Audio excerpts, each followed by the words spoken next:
নমস্কার, কেমন আছেন সবাই? আমার নতুন একটি ব্লগে আপনাদেরকে স্বাগত জানাই।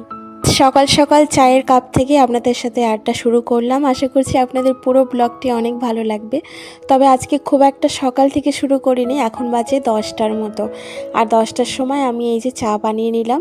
চলুন আগে চাটা খাই, তারপর আপনাদের সাথে কথা হচ্ছে। আর এই ওটস বিস্কিটটা কালকে নতুন এনেছে, তাই নিলাম। অনেক দিন খাওয়া হয়নি ওটস বিস্কিট।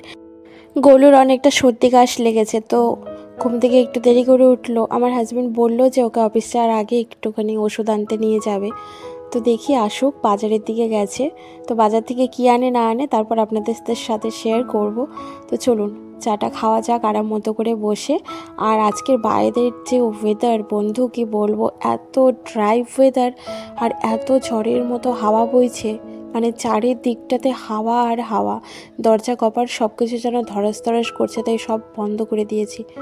তো আপনারা অনেকেই আমাকে জিজ্ঞেস করেছেন যে দিদি তুমি ব্লগ কেন দিচ্ছ না। আসলে আমার ফোনটা এত সমস্যা করেছিল, সেই জন্য 2-3 দিন আমি কোনো ব্লগ এডিট করতে পারছিলাম না। তবে সমস্তটাই শ্যুট করা রয়েছিল। আর এই ভিডিওটা আমি অনেকটা মানে কষ্ট করে এডিট করলাম বলতে পারো। আসলে আমার একটা নতুন ফোন না নিলেই না। ফোনটা এতটা পরিমাণে খারাপ অবস্থা হয়ে গেছে এডিট করে যে কি বলবো। তো এদিকে চা খাওয়া হয়ে গেছে, চলুন এবার বাসনগুলো ঝপাঝপ করে মাজি। আর চায়ের বাসনগুলো না মেজে রাখলে না হয়ও না। বাজার থেকে কী আনে না আনে দেখা যাক। তো মাছ মাংস যাই আনুক না কেন, সেগুলো যদি বেসিনের মধ্যে রাখা হয় দেখবেন একটা আষ্টে গন্ধ হয়। যতই না ধুই তবুও মেজে নিতে হয়। আর কাপের মধ্যে যদি কোনো প্রকারে লেগে যায় মাছের জল, তাহলে পুরো কাপ দিয়ে একদম আষ্টে গন্ধ ছাড়ে আর ভীষণ বাজে লাগে সেটি। আবার পুরো কাপটাকে পরিষ্কার করতে হয়। তো ওই জন্য আমি চায়ের কাপটা অন্তত মেজে নেওয়ার চেষ্টা করি। তো চলুন এদিকে আমি বাসনগুলো উপর দিয়ে দিলাম। এবার ভাতের জলটাও বসিয়ে দিয়েছিলাম আর চালটাকে ধুয়ে ছেড়ে দিলাম। আর এই পাশে না আমি ডাল সেদ্ধ করে নিয়েছি, মানে ডাল রান্না করবো আজকে, মাসকলাইয়ের ডাল। তো সেদ্ধ হয়ে গেছে, এটাতে একটু আদা জিরে বাটা আর একটু ফোড়ন দিতে হবে। দেখি কি এনেছে না এনেছে বাজার থেকে। আজ তো নিরামিষ। এনেছে এঁচোড় তো না, এটা হচ্ছে কাঁঠাল, বীজ দানা হয়ে গেছে। এটা গত বছরের স্টোরেজ হিমঘরে রাখা, এটা দেখেই মনে হচ্ছে। আর এনেছে উচ্ছে।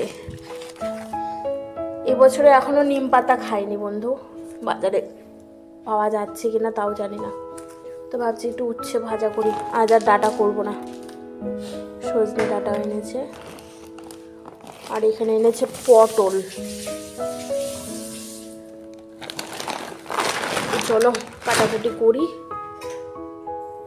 তো সবজি করতে বসলাম, এঁচোড়টা কেটে নিই চলুন। তবে ওই হাতে তেল মাখিয়ে কাটতে গেলে না আমার একটু ভয় করে জানেন তো। যদি বটি দিয়ে খচাট করে কেটে যায় তাহলে আবার ওই সমস্যা হয়। মেয়েদের ডান হাত যদি কেটে যায় তাহলে কিন্তু বড্ড সমস্যা। ডান হাত কি বাঁ হাত কি, মানে কাজের মানুষের হাত যদি কেটে যায় তাহলে ভাবেন কতটা প্রবলেম হয়।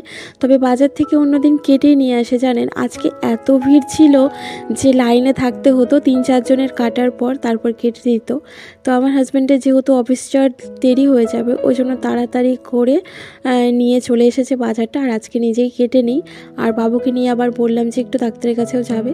তো ওইদিকে আমি ডালটাকে ফোড়ন দিয়ে দিয়েছি। আর এখানে ভাবলাম যে এঁচোড়ের তরকারিটা করার আগে একটুখানি পাঁপড় ভেজে নিই।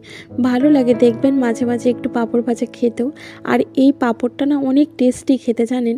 এর আগেও ব্যাডমিন্টন পাঁপড় এনেছিল, তবে ওইগুলো অতটা ভালো লাগে না খেতে। তবে এটি দেখছি ভারী টেস্টি। আর আমি একটু আলুর পাঁপড়ও দেবো ভেবেছি। এত সুন্দর ড্রাই ওয়েদার, একটু যদি পাঁপড় দেওয়া যায় বাড়িতে তাহলে কিন্তু কিছুটা টাইম খাওয়াই যায়, মানে 1 মাস 2 মাসের মতো খাওয়া যায়। তবে খুব বেশি হিউজ পরিমাণে যে পাঁপড় দিয়ে আমি স্টোর করে রাখবো আমার আবার তেমনটা ভালোও লাগে না। দেখবেন একটা সময় কিন্তু একঘেয়ে পাঁপড় খেতে খেতে অরুচি আসে, তখন ওই পড়েই থাকে। আচারও তাই হয় জানেন, প্রথম খায় আর তারপরে সমস্তটাই পড়ে থাকে। তো চলুন এদিকে সবজিটাকে বসিয়ে দিই। আর ওইদিকে তো ডালটা আপনারা দেখলেনই যে সুন্দর করে ফোড়ন দিয়েছি। তো এখানে ফোড়নে দিয়েছি শুকনো লঙ্কা, একটু গোটা জিরে আর একটুখানি একটু না দুটো তেজপাতা দিয়েছি। এবার তারপরে কেটে রাখা ডুমো করে কেটে রাখা এঁচোড়, আলু, টমেটো সবটাই একসাথে চপাত করে তেলের মধ্যে দিলাম। আর এখন একটুখানি না ভাজা ভাজা করে নেব, একটু হালকা ফ্রাই করে নেব। আর এদিকে আবার আমি টমেটোর একটু চাটনি বসিয়েছি। অনেক দিন হলো চাটনি খাওয়া হয় না, ইচ্ছা করে বানাই না, জানেন আমার হাজব্যান্ড এত পরিমাণে মিষ্টি খায়। তো আজকে আবার ভাবলাম যে না একটু চাটনি করে ফেলি, ভালো লাগবে। এঁচোড়ের তরকারির সাথে ডাল আছে, চাটনিটা না বড্ড ভালো লাগবে। তো চলুন ধীরে ধীরে রান্নাগুলো কমপ্লিট করি। আর তো বন্ধু, আমার রান্না বাড়ি মোছা গাছা সব কমপ্লিট। কাটলের তরকারিটা একবার দেখিয়ে দিই। এই হলো এঁচোড়ের তরকারি। কাঁচা লঙ্কাগুলোই পেকে গেছিলো, ওইগুলোই দিয়েছি। আর একটা শুকনো লঙ্কা দিয়েছি, তো এই জন্য এরকম হালকা হালকা কালার হয়েছে। আর এখানে কালুগুলোর ভাত আছে। আর দেখাই কি রান্না করলাম না করলাম। হাঁড়িতে আমাদের ভাত, এখানে একটু স্যালাড কেটে রেখেছি, উচ্ছে ভাজা, উচ্ছে না করলা, এটা দেয় না, ধরো লাইটটা দিই।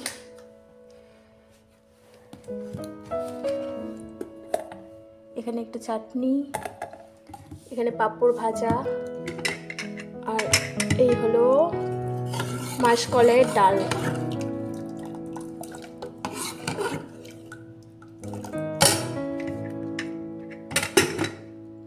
তো চলো এবার ঝাঁঝাটা করি, তবে কয়েকটা বাসন আছে মাজতে হবে। আজ যেহেতু দেরি করেই ঘুম থেকে উঠেছি অনেকটা, মানে ব্লগটি শুরু করেছি, কাজকর্ম দেরিতে শুরু হয়েছে, তাই আমি না অনেকগুলো কাজ মানে পেন্ডিংয়ে রেখে দিলাম। যেমন বেশি পরিমাণে কাপড় ভিজাইনি আজকে, ওই শুধু নাইটি দুটোকেই কেচে দিলাম। আর বাবুর একটা প্যান্ট ছিল, হাজব্যান্ডের একটা প্যান্ট, তো কেচে ধুয়ে আমি ওইদিকে ছাদের উপর একদম দিয়ে আসিনি, সিঁড়ির ঘরটাতে মেলে দিয়ে এসেছি। কারণ কখন মানে এত হাওয়াতে কখন যে ছুটে চলে যাবে ক্লিপ ছিঁড়ে, যে আবার ওই নাইটি খুঁজতে দৌড়োতে হবে। তো থাকে ভেতরেই দিয়েছি। আর এদিকে আমি একটু টিভিটাকে ভালো করে মুছলাম। টিভির ওপরে যে রাধা মাধবের ছবিটা রয়েছে, জানলা খুলেছিলাম, এত দমকা হাওয়াতে ওই উপরে ময়ূরের পাংখাগুলো আর এই ছবিটা একদম ধপাস করে নিচে পড়ে গেছিলো। তো আবার ভালো করে ওটাকে আটকে দিলাম। ওটা যেহেতু পেস্টিং, তো মাঝে মাঝে আঠাটা না চেঞ্জ করতে হয় জানেন তো, নইলে খুলে পড়ে যায়, ওটার তো ওয়েট আছে অনেকটা। আর এদিকে আবার এই বাসন রাখার টেবিলটা ভালো করে মুছলাম, ধুলো পড়েছিল, শাকালু এনে রেখেছিল আর কি আমার হাজব্যান্ড।